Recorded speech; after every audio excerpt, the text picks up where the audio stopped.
Dark Matter's first episode opens with a short but intriguing prologue.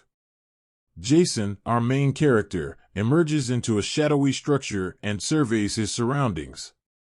He has exited an odd black cube, as seen by the pan-up of the camera. My friends, everything will become clear in good time. A little before to the events of this scenario, we follow Jason and his family in the present. He has a teenage son named Charlie and a wife named Daniela. Jason also has a friend named Ryan, who calls him on his way to school and announces that he recently won the Pavia. In the scientific community, it's a huge event. Ryan will also receive $1 million and be able to apply for his own research grant. Jason tries to smile, but it's obvious that he's upset about it. Jason teaches physics at Lakemont and is a teacher by profession. He begins discussing Schrodinger's cat with his students, but before the class concludes, he is unable to complete his thought.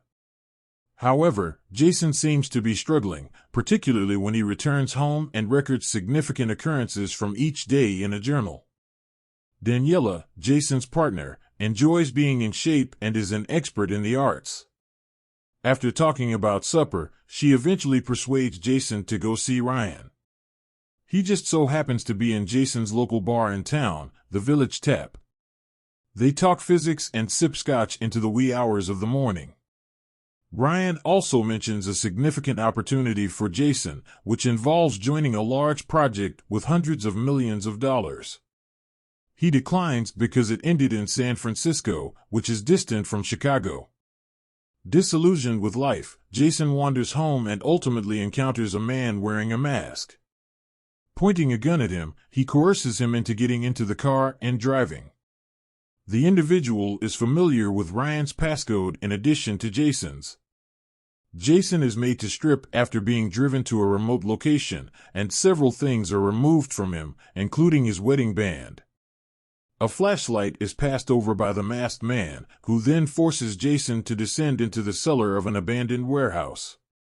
He gives him a tranquilizer injection and instructs Jason to put on some clothes. That's exactly what Jason does, collapsing.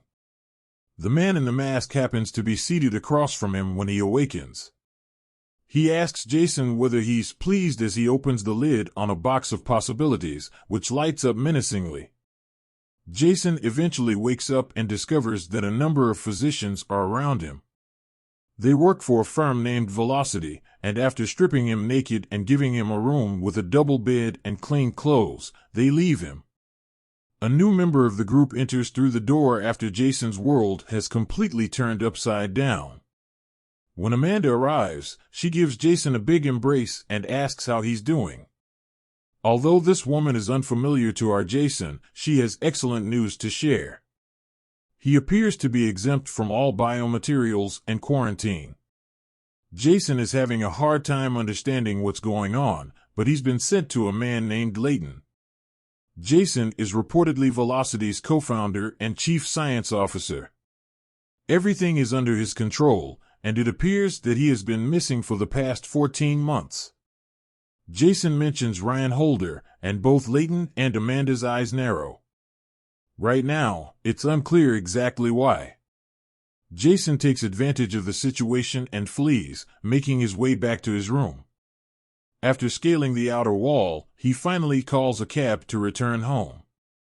Keys to his sports car and an odd box are inside the small plastic bag he always carries from his room. Jason quickly makes his way back to his home and enters with the keys. But instead of Daniela, Amanda is there to welcome him when he does.